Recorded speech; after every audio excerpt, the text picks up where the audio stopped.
Very well, very warm welcome to our distinguished panelists in our audience tuning in right now, ranging from business to public sector representatives and more. My name is Marcus Nitu. I'm the United Nations Development Program Director for our SDG Finance Sector Hub, and I'm your moderator for this session.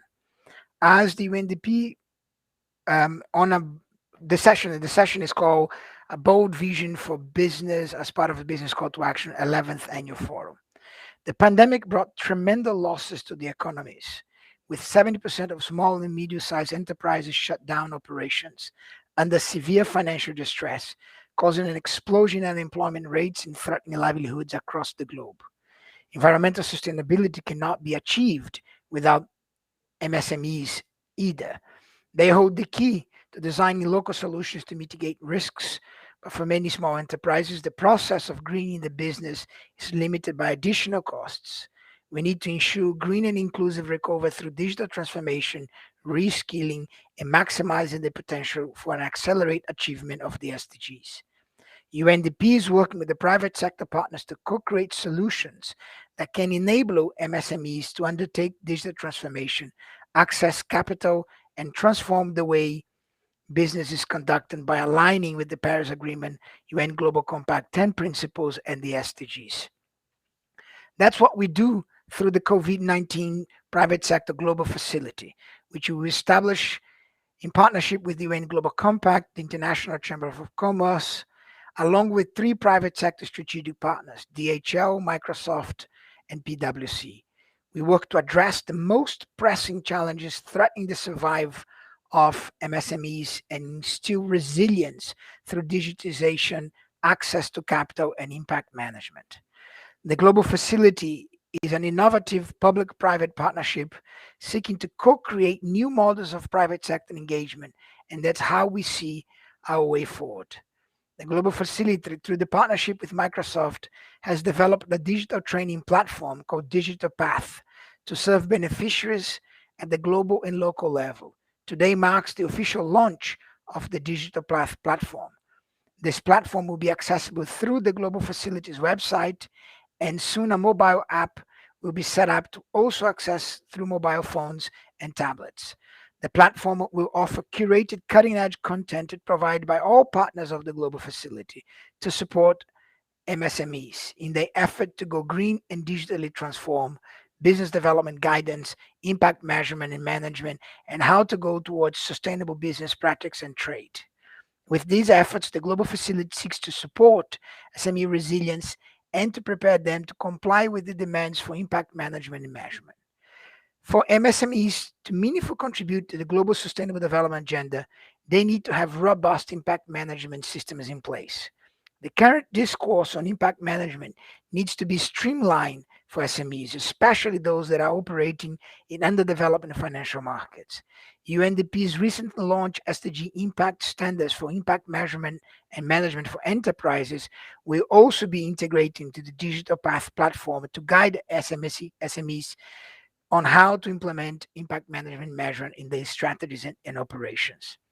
The first two pilot cases for the Digital Path platform are the Global Facility in Colombia in the effort to reactivate SMEs and support under three thematic areas: digital transformation, business streaming to reach new markets and financial mechanisms, and in Ghana to empower young local entrepreneurs and micro, small, and medium-sized enterprises to drive the transition.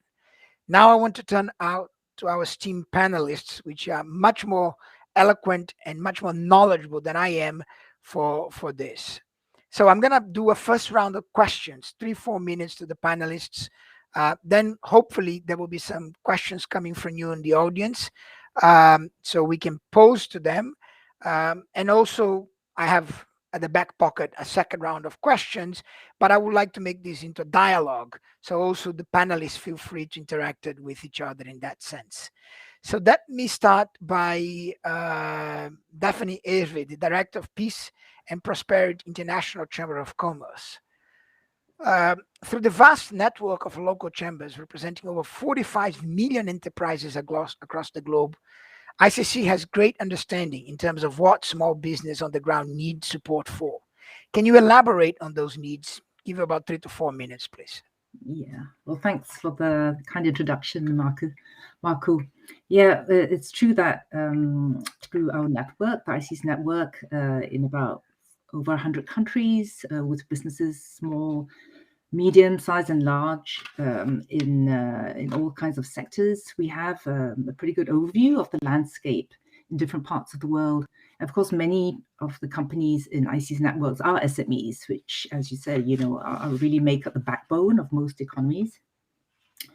So while SMEs have advantages over larger companies in some ways, for instance, being potentially most agile, they're very much challenged by the problems of lack of scale, lack of resources, lack of information expertise. So, so SMEs are really very focused on short-term survival. So how can we help them think more long-term and help them think in a more sustainable way? I think the best, most effective way would really to help them see and use sustainability and greening as a way to help them survive and grow in their everyday operations. So, what are the main obstacles that SMEs face, every day? One very big one that is cited by many SMEs is the question of access to finance. Now, SMEs are much less likely to be able to obtain bank loans or other types of finance because, on the one side, banks are faced with have very strict controls in terms of approval, and then they see SMEs. They don't have banks don't have visibility on SMEs' credit worthiness, and often SMEs lack the capacity to develop convincing applications. So as a result, it's very hard to connect the finance and SMEs.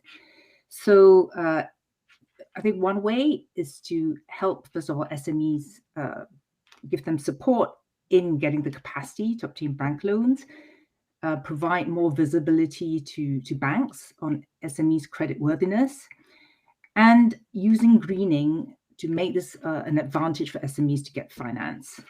So ICC is supporting UNDP's SDG Impact initiative, which is, I think, moving in this direction, which would be extremely helpful, and is also trying to solve the piece of the puzzle, which is access to trade finance through its campaign Trade Now, which is also including some dimensions of sustainability. The second very important dimension for SME survival is really access to markets. So market demand for more sustainable products and services will be a big driver in SME moving in this direction. Right, but obviously SMEs are very much faced often with a lack of information on market opportunities in this way. There's also some evidence, for instance, from a European survey, that in fact SMEs actually are not, lack of demand for green products and services is actually a big concern in persuading SMEs to go to this direction. And then even if they have the markets, or they know where the markets are and they know what the requirements are, they have problems in complying with these more stringent standards, quality, sustainability, packaging, etc., so that they can actually integrate global value chains and access these markets. So they need help there as well. In terms of in helping SMEs signal their sustainability commitments, ICC has, with other organizations, created the SME Climate Hub, which will help facilitate SMEs making and demonstrating sustainability commitments. So that, again, will help give an advantage to SMEs who are moving this path. Thirdly, SME leaders are very often have great ideas and they have a lot of technical expertise in their areas, but they often don't have the skills needed for running a business. For instance, in management, accounting, legal, marketing, communication, etc. And support in this area, and including education in the advantages of sustainability and how to be sustainable, I think would also be very helpful. You talked about digital transformation, and I think the COVID lockdowns really made it very stark the fact that a lot of SMEs were not ready, were not digitally ready. But COVID also had the advantage of accelerating the take-up of digital technologies and also pushed many SMEs, we saw that in France, for instance, towards mutualizing digital platforms and services so they could reduce costs and overcome the lack of scale. So this, I think, is definitely a tendency that we can move toward, we can leverage and move on from. But obviously, digitization brings with risks. And one of the huge risks, obviously, of digitization is cybersecurity. So this obviously is very important for resilience, future resilience. So I think that is those are really the main remarks I wanted to make. That it's really important to be pragmatic and help SMEs integrate sustainability into their business plans and strategies. Thank you, Daphne. I think that's a great overview of the challenges SME are facing. Now, going to Steve Pope, the group head trade facilitation, Go Trade, Deutsche Post DHL Group. And just to say that Steve is a dear friend, one of those that believe very early on this COVID-19 private sector facility and has been extremely supported. Steve, let me ask you a question. During the pandemic, 66% of SMEs activities were impacted negatively. I'm waiting for Steve to show up here on the camera. But yeah, there he is. DHL has a unique footprint in almost every country in the world, connected to local business in their day-to-day operation. We've heard Daphne talk about the challenges that ICC has gathered around the world. How does DHL support local business to become more sustainable and resilient? Yeah, good afternoon, Marcus, and thank you very much for the kind introduction. And good afternoon, good morning, everyone. Yeah, as you rightfully point out, we have a unique global footprint in that we're in every country in the world bar one, and we cover every sector in transport and logistics as well. So trade is part of our DNA, and MSMEs represent a large percentage of our business. Now, we actually launched the trade facilitation department in October 2019, so sort of just before the pandemic really ramped in. So, and the idea was using our global footprint as well as the skills on the ground to work together with donors to help implement the trade facilitation, and we're involved in a number of partnerships. And I think one of the key things is, as Daphne pointed out, the number of the challenges to MSMEs in terms of lack of experience in trading cross-border, lack of awareness of regulations in some countries, challenges themselves, and that the regulations aren't easily available, and having the capacity to actually ramp up their operations, but in a sustainable way. So what we've been doing is working together with our partners, and as you rightly say, Marcus, we were completely sold on the COVID facility from day one, and we're involved in other partnerships as well, for example with the German government or the Global Alliance for Trade Facilitation, and we do a lot with ICC as well, and I commend ICC for the amount of work that they do. We've been working in partnership with those with our partners in using the local knowledge and expertise of our people on the ground in the country. And in most countries that we work in, the management team in those countries are the citizens of those countries. So they understand their country, the economy, the trade environment, the challenges that their local SMEs will face. But at the same time, what it does is it enables them to instantly plug in to our global network of expertise around the world, and also, of course, the logistics chains that we play a role in. Now, what we've been doing is we have a number of training programs that we've been developing over the number of the years, and we've ramped up even more, and we've included now a mentoring program. And what we're doing is working together with our partners is identifying MSMEs, and a key example we'll hear in a while, hopefully, will be the work that our country manager and the team in DHL are doing with UNDP in Colombia, and also we've really started moving as well in Ghana. Is identifying the MSMEs and then setting up a number of modules with various curricula. So we teach them about, firstly, helping them to identify the markets that they can access, as Daphne mentioned just now about accessing global markets. What markets are available, and we've been helping them identify markets that may be attractive for them. We've then been teaching them about the compliance area as well, what they need in terms of quality, documentation, etc., that they need, compliance, management overall. And as I just mentioned, we're developing a mentoring program as well with experienced business people. And this is something that is worth its weight in gold, because MSMEs do not have the financial resources very often, certainly not to pay to get export advice on what's needed to actually start building a business in a sustainable way. And what we're doing is we're plugging them into business people, experts, in a mentoring scheme to help guide them over. We're looking at a year to 18 months initially, to help them move forward. And then what we're doing is we're then working together with our partners. We're also involved in the trade advocacy side as well. So discussing the challenges that the MSMEs face in the countries that they're based, and helping the governments to introduce rules and regulations or reduce red tape along the lines of the trade facilitation agreement, to make it easier for their legitimate businesses to export, and then helping at the other end to ensure that what they export can be successfully imported.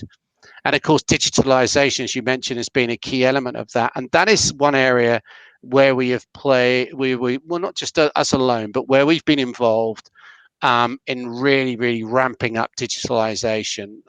We've moved years, literally, in a matter of months internally.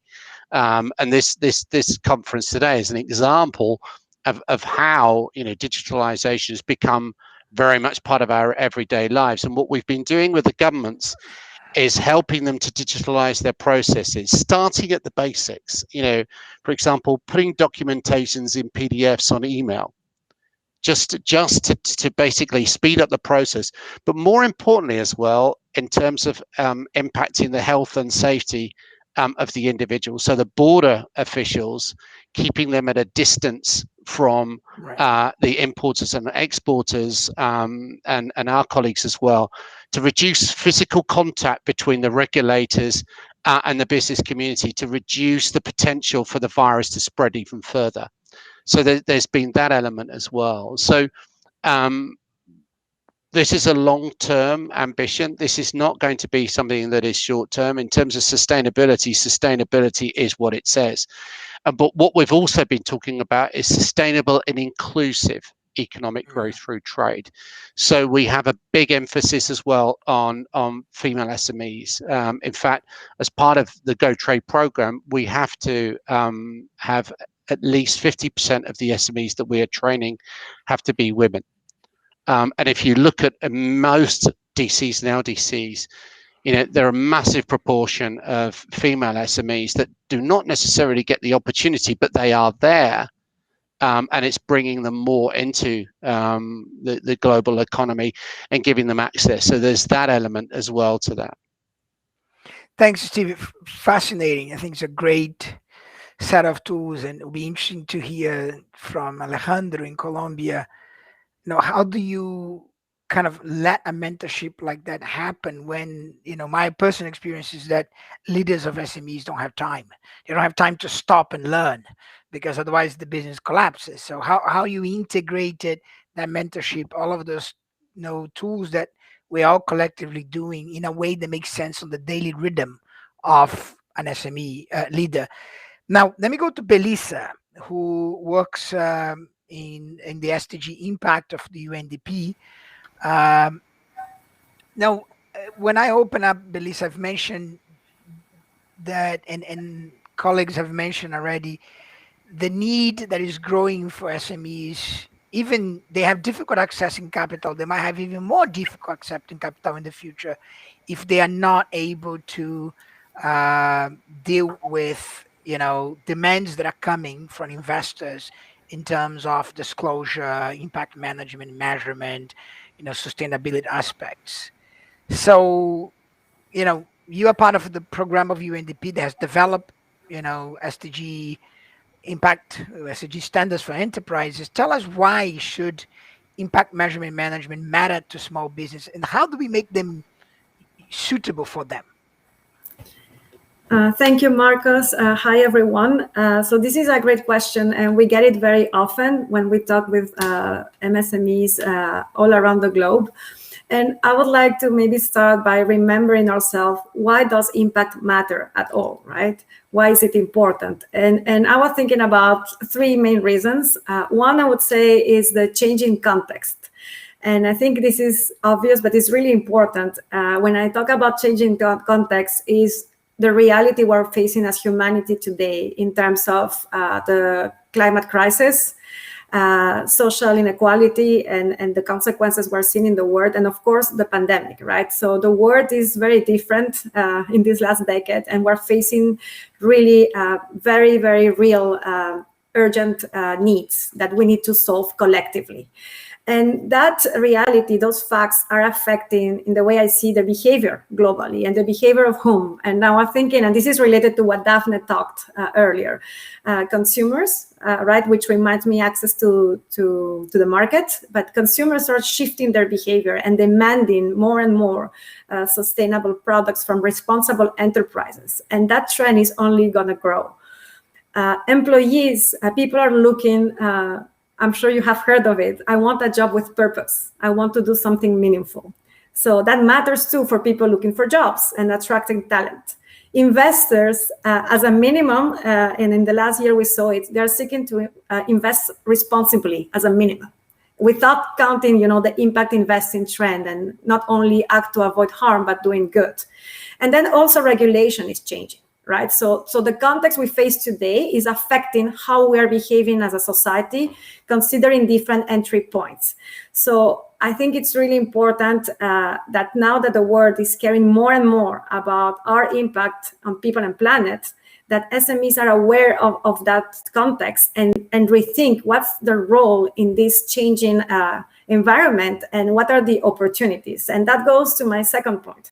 There is clearly a need and a market, a demand that's shifting. Investors are looking for different things, but also that brings opportunities, right? And I think one of the earlier speakers talked about SMEs are innovative and they can provide local solutions, right? They are creative.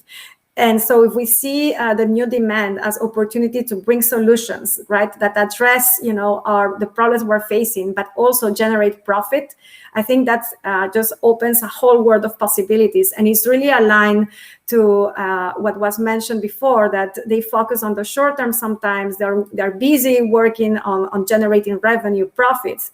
But what about, doing that business strategy in the context of this changing world that we are all navigating in?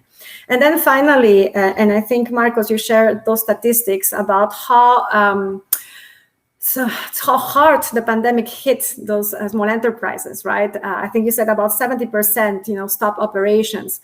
And this is also about risk management and resilience, right? So understanding that context, designing products and services that consider the new trends will help these organizations to be more resilient.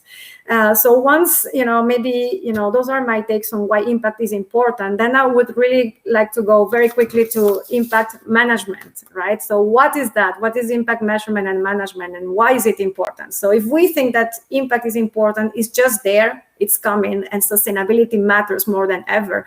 Impact management is really about how an organization can be managed in such a way that it increases its chances of having a positive impact on its financial aspects, but also people and planet. And I know I'm part of the team that's working on this, but I really love the SDG impact standards, because for me, they're revolutionary. And just to say that I was more a technical person doing monitoring and evaluation, international development, and we were all about measuring impact. And then I meet this amazing team led by Marcos. And they're all about, it's also important to take decisions considering impact. And many times we have seen amazing reports that just get there, forget it somewhere, because they are not used for decision making. So the SDG impact standards for enterprises will really help enterprises to integrate impact considerations in the way they make daily decisions and they run their businesses. So for me, this is really the new normal. Everybody's talking about, we need a new way of doing things. We need a new normal. And what is that new normal? It's a new way of doing business where impact is at the core. And this is really, really important. I see that the standards provide that, and they're uniquely positioned to do that. And I'm telling you, there are many standards out there about reporting, about metrics, standardization, but this is really about managing, considering this changing context I was mentioning before, considering that the world is changing, that sustainability matters for all of us, and then how to do that. And we're working very hard on those standards, providing guidance and making this accessible to all, because we hear you and what Stephen said and Daphne, that small enterprises have limited resources, limited time. So we're trying to package in all that using technology to make it easier to access and available to all. So we just built, that new reality we want to see happening successfully. Thank you, Marcus. Thank you, Melissa. We'll come back to talk a little bit more about this. Now, it only matters if it works in the real world, in the real economy, right? In that sense, I really look forward to have Alejandro Pacheco, our deputy resident representative of UNDP in Colombia, a dear friend of mine.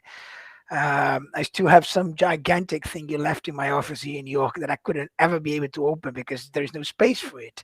But Alejandro, what is going on? So we've talked, you're working with DHL, you're working with the ICC, now it comes down to, a country like Colombia, where SMEs were really affected by the pandemic. What is going on? What are we doing? What are you leading there to get them back on track?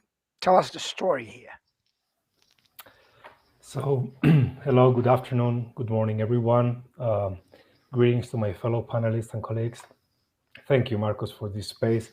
I am feeling, by listening to colleagues here, that we all have so much to say in so short time, right? So let me just be very brief in this first intervention. I'm just echoing what everyone else said before me, which is MSMEs were disproportionately affected by the management of COVID-19 pandemic. And this very strong hit has, in my opinion, two key elements that underpin the rest. One has to do with uncertainty. MSMEs have way more challenges to deal with uncertainty than do big and consolidated businesses. And the second has to do with productivity. And the lack of productivity is linked to everything else that is underneath it.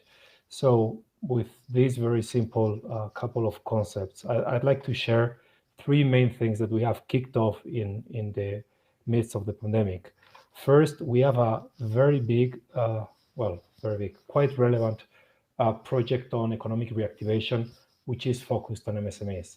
This is being worked with partners here, with the American government, of course, with the Colombian government and local authorities, government of Bogota and other three major cities. Why are we doing that? Because if you look at data, and I'm not going to go too long into this, but if you look at the economic growth of Colombia last year, and you look at the economic growth of Colombia this year, what you see is a hit in the economy that affected the entire business sector, again, disproportionately MSMEs, what you see today is prospects of growth between 5 and 7%. And you start to see very positive news. Yet, it is not clear that MSMEs, who are the most relevant actor to generate employment and therefore to contain falling into poverty or exiting poverty, it is not clear that they will actually benefit immediately of this economic growth, precisely because of their lack of productivity, which can be translated into lack of digitalization, it can be translated into lack of access to markets, it can be translated into lack of skills and management. But the truth is that it's not clear that they will jump into the economic recovery opportunities, and you need to actually build bridges for them to take advantage of it. Second thing is one very concrete initiative that we are doing and we are particularly proud of, as Stephen was saying, it is the most vulnerable people that have been more affected, mainly youth and women. So one of the things we are doing with one of the biggest companies in Colombia, Bavaria, is we are supporting 15,000, and it's going to come up to 25,000 small stores, grocery stores, if you want, Emprendedoras Bavaria, it's called. And we are helping them together with the National Federation of Merchants in Colombia, the Ministry of Commerce, Industry and Tourism, to actually increase productivity and again take advantage of this momentum to increase their sales and therefore bring more stability to families and workers and employees. And third, and this was very much at the beginning of in the opening words, Marcos, that you had as well, we are trying to influence and make informed public policy. It is key. It is key. The decisions that the government and the public policy decisions that are made have a huge impact on the opportunities for MSMEs. So we are influencing those decisions basically by providing data on MSMEs. We just launched yesterday 427,000 micro companies closed last year. So we have analyzed the reasons for them closing, what are the elements that are linked to that, and which kind of public policy, access to financing, to savings, how can that prevent from a more catastrophic response to MSMEs? And also, one key issue, and I'm closing here with this last comment, in Latin America and clearly in Colombia, has to do with informality, which is a very challenging element to deal with, but at the same time is the second factor for 427,000 micro enterprises closing. So with the Acceleration Lab and with the Vice President of Colombia and her team, we are running experiments to understand behavior triggers and incentives to transition towards formality and formality in different forms. So these are just 3 key messages I wanted to share, but basically what we are looking at is how can we support MSMEs take advantage of the positive economic situation that is foreseen and that it's not evident that will come directly to MSMEs.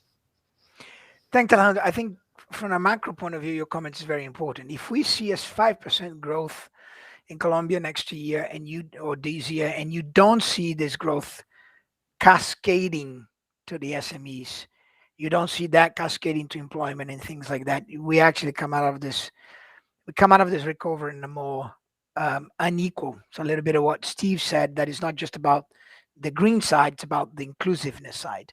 So thanks, and we are all here to support you and other colleagues around in the field from that point of view. Now let me talk to our last panelist, and hopefully you are thinking about your questions in the audience for them here. Claire Kells, Senior Manager Corporate Engagement, UN Global Compact. Well, the whole universe, the whole movement of development and business was born about more than 20 years ago around the 10 principles of the Global Compact. Tell us how, in this 20 years history of the Global Compact, how can small business adopt those 10 principles, right? Tell us that. Great. Of course, I'm always happy to talk about 10 principles. So thank you so much, Marcos and UNDP, for bringing us all together here to talk about our work and really the story of the COVID-19 private sector facility, of which the UN Global Compact is a part of. So the 10 principles, as Marcos noted, were founded 20 years ago, and they're 10 principles that all businesses can adopt into their strategy and operation. So businesses of all sizes, all sectors, all geographies. And they cover 4 4 core issue areas. So human rights, labor, environment, and anti-corruption. So really a very holistic approach to sustainability and corporate responsibility. And the Global Compact, over the past 20 years has grown to over 14,000 businesses. About 60% of those are micro or small or medium-sized enterprises. So we do have a lot of history and experience working with small businesses, but of course, always looking to learn and evolve and grow and engage SMEs more effectively and efficiently, and help them access the tools and support. And so, some simple steps that all businesses can take, including SMEs, to adopt these principles into their strategy and operations are first to really understand their baseline. What is their current level of impact, what we've already talked about. Then to set some goals for themselves related to sustainability. Now, whether that's tackling climate or water impact, jobs, supply chain, of which actually SMEs are part of. But set some goals for themselves aligned with the Sustainable Development Goals and the 10 principles. And once those goals are set, then to take action towards those goals, right, which is having impact in the real world and the real economy, and then to measure progress and really track and understand if the actions taken by any business are helping to meet those goals. And while hopefully those kind of basic steps are pretty straightforward for any business, we definitely, recognize, along with, what Daphne mentioned earlier, some of the unique challenges faced by SMEs are, business continuity is the top priority, but sustainability and corporate responsibility can, of course, be a strong value add to SMEs, especially when their actions in that sphere can be effectively communicated to markets, whether that's consumers or other customers, or even financial markets, so investors, but also multinational corporations and those supply chains or value chains that SMEs are part of. So, that last sort of step in the virtuous circle of reporting and measuring and disclosing on impact and action is also really important to the Global Compact, and we're really looking to be a part of the facility and help share the tools and resources to help SMEs do that and effectively communicate in their sustainability disclosure or their non-financial disclosure, effectively, right? Because we know that they're strapped for time and energy and focus and really focusing on their business. So how can they do this communicating and disclosing effectively and efficiently? And so the Global Compact is taking steps to make that more, that reporting framework or the world of reporting more approachable and accessible for SMEs. But I think really adopting, these basic steps of understanding your baseline, setting goals, taking action, and then reporting on progress are some basic steps that all businesses should be taking in response or in regards to a holistic approach to sustainability and corporate responsibility. Thank you. I think there is a theme, which is we all know the SMEs are one of the most essential backbones of any economy, especially in developing countries, but also in OECD economies. We all know the pressures that they face. So there's a challenge, and I think that's a question that comes for the audience here, that about how do you actually adapt it, the tools and the processes that we all have to these pressures and those realities of SME. And I think we've touched that before, but there is an audience question directly to Belisa here, which I'm going to start with Belisa, but perhaps also go to Steve, because I think we touched at the end of his interview, his intervention. So in practice, Belisa, how do you get standards on the ground to SMEs, right? Take into consideration the pressures of time and costs, real financial costs, as well as opportunity costs that all of those tools might mean for them. So how does that work in the practice? The guidelines for SMEs, how do they look like? And perhaps Steve, same with the whole training and monitoring aspect on this. side for you. But I've been told we're running out of time as usual. So if you can do that in cryptical forms, will be great. Belize Yes. and then Steve. Thank you. I will give it a shot. So we are partnering with BCtA, a Business Call to Action, to make available training resources and examples and materials specially tailored for small enterprises and micro enterprises through the platform. So that's something we are working on, conscious of the limitations in terms of time and resources, financial resources, right? So that's going to be available soon. That's number one. And number two, we're also designing like support products, like working groups for early adopters. So I would invite you all to contact us or contact me. I will put my email on the chat, because we know that we need more guidance to be able to support enterprises to adopt the standards. But all of that is considered, and I have a lot to tell you and share. There's materials in the website, but we have little time, so please reach out. Because we're on this together, and we really want to make sure that what we are designing is useful, and we co-create together the impact we want. Thank you, Marcos. Thanks, Steve. Same approach, same thing. How do you adapted those trainings? How do you reach the SMEs in their terms, not on our terms? Yeah, it's a good point. So what we've done is we have a program, an internal program called Certified, which we use to train our own people around the world. And what we've done is, working together with our donor partners, we've adapted the curricula for the SMEs on the ground. And you raised a good point earlier on in terms of the mentoring program. What we're doing, we're offering two forms of training initially around Certified. That's face-to-face where we can, or online.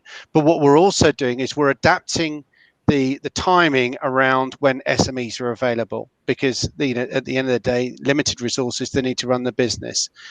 So we've adapted the curriculum to what they know. We've asked, what do you need, together with our donor partners.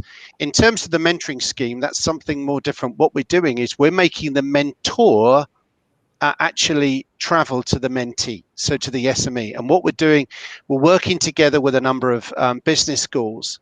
And we will be using MBA students with a practical business experience. And what we will do, we will almost embed them. They will have to work directly to the SME, so the SME can carry on working, and the the mentor is virtually on tap. So it adapts around their geographical location, their commitments, their capacity to actually, in terms of time. So that's what we've been doing. So adapting the curriculum with our partners, with the SMEs that they want, timing it, and then splitting it between digital and face-to-face according to the capacity SMEs have to attend the training. And then with the mentoring, the mentor goes to the mentee, not the other way around, so that the mentee, the business, the MSME, doesn't lose any time in actually having to travel, or basically set up separate time to actually use the experience of the mentoring program. Thanks. That makes sense. Perhaps in the same fashion here, to Alejandro, because I think you leave this need to accommodate the SME needs more than anybody else in this panel. So perhaps a two-part question to you: how you're doing this, like the three interventions you talked about, especially the one with women and micro enterprises. How do we reach them? How do you capture them in the process? What tools are you and strategies you use it? And if you look forward, what those SME need to do to become more resilient to future shocks? Climate is here. So how do we use this moment to generate that resilience to the future? Thank you, Marcos. And I would echo Belisa's and Steve's words. Look, maybe the one thing that we are making or trying to make different is that we are not looking at the support that we are providing from the optic of the provider of the service. Usually you look at yourself and you start to see what you can do and how you can do it. We are rather putting the MSMEs at the center of the analysis. And as Steve was saying, what can and how can they receive that support? What is needed and how can that be adapted, right? And that's where we take advantage of actually the programs that Steve and DHL have put on the table on training, and we make that accessible to MSMEs, also with the Chamber of Commerce, also with Microsoft and e-commerce. So there are different parts. And by the way, Steve, that part of mentors and mentees, I'm not sure we've discussed that front, but it would be extremely useful to have a conversation on that front as well. But basically what we are doing is precisely understanding those needs, and based on that, making specific supports depending on the characteristics of the groups or individual MSMEs. We see three, Marcus, as you were saying, looking forward from today and from yesterday. We're saying that there are three key elements that we need to take into account if we want to see MSMEs resilient to the shocks that they are facing, but also resilient to a world that is facing climate change. One has to do with more flexible supply chain management. The dependence they have on supply chains and the disruptions that we've seen have affected them more than anyone else. So that part, and that we actually work with DHL, is crucial. Second has to do with strengthening their business and entrepreneurship skills. All that has to do with business management, but also with the capabilities of your workforce, is absolutely key. And here we are providing different kinds of trainings, soft skills and skills on management, both with the Chamber of Commerce and with PwC. And we are also working on exploring e-commerce and digital solutions. This part could be the star, if you want, if it had been ready last year, right? I mean, it has become so incredibly obvious. And this part we are working with Microsoft. So basically we have different partners of the platform. The platform has proven extremely relevant in this moment. The focus is based on the MSMEs. And maybe one final comment here is, as you were saying, as all of you were saying, actually, when you are an MSME, you are facing all sorts of challenges. And actually, you have a scarcity of time and a scarcity of resources. It is way clearly studied that the scarcity brings cognitive tunneling.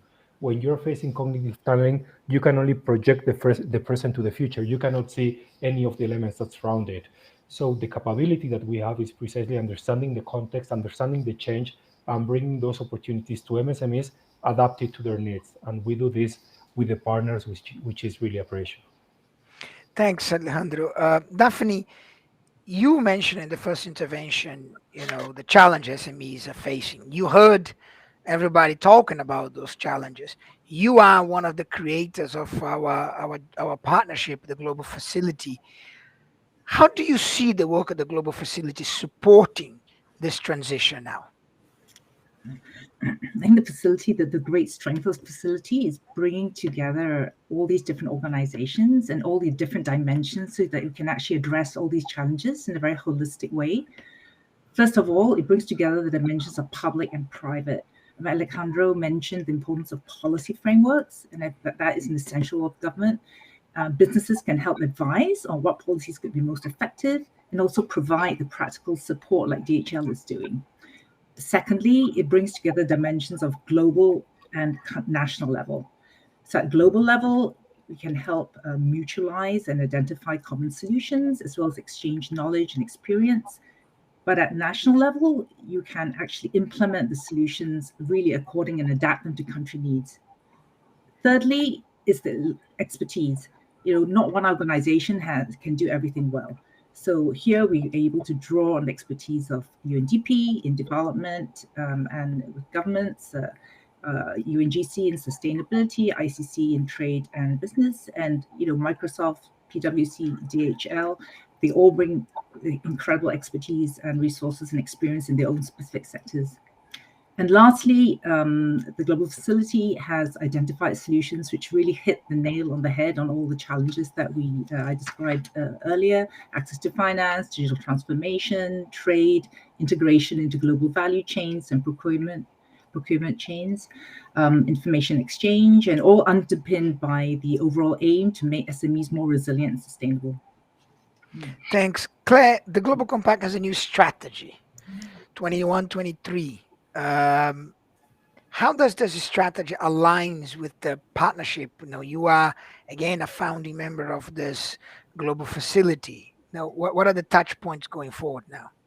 Yeah, that's a great question. So the Global Compact strategy, I mentioned we have, 14,000 businesses around the world, but we want to accelerate the pace of change and the impact that business is having on the Sustainable Development Goals, because obviously business is part of the solution of the SDGs. So how can we have more and more businesses be a part of this movement, especially MSMEs?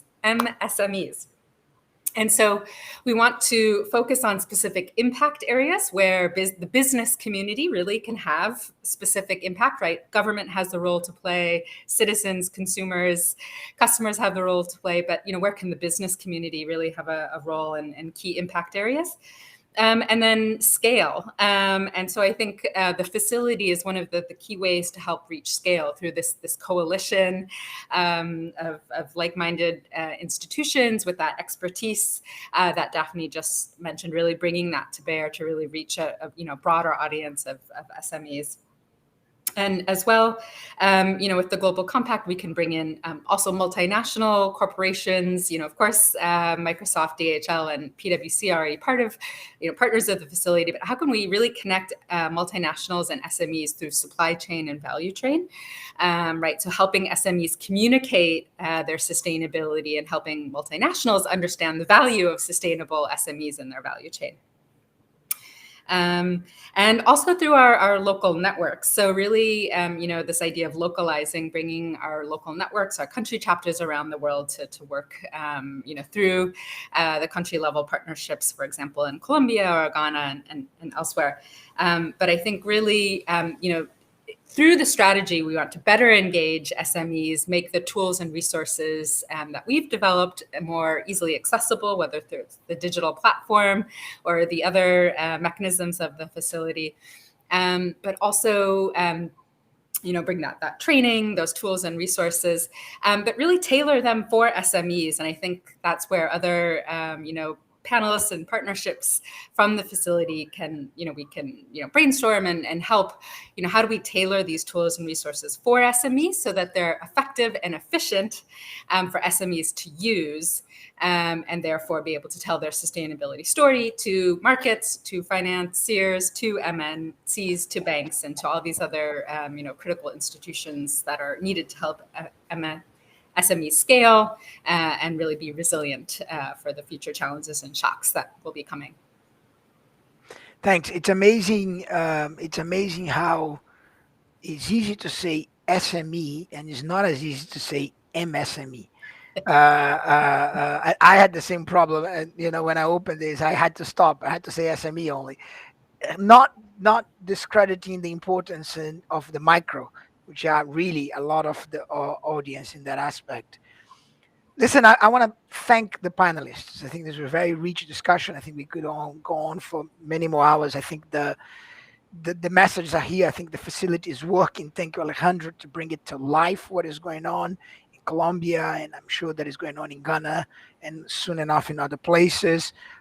Delighted to see you sitting in Colombia saying the facility has been helpful. That's all we try to do from other parts of the world towards colleagues like yours and people that are in the front lines on that aspect. I want to thank Luciana, the manager of the Business Call to Action, the entire team of the Business Call to Action for putting up this amazing 11th annual forum today. It's my chance to thank them, so that's why I'm thanking. It's not closing, but I'm thinking because I was in and out. I want to say that from our side in UNDP, we are very proud to be part of an initiative like the COVID-19 Private Sector Global Facility with the Global Compact, the ICC, DHL, Microsoft, and PwC. It is through, as Daphne said, bringing these different stakeholders, public and private, and we within the private different industries that we can actually tackle a common vision. In this case, supporting SMEs to recover better and together for her. In the last 4 hours, this is my 5th panel and 5th intervention. But the one that stuck to me happened a few hours ago when somebody said that we all have a common dream.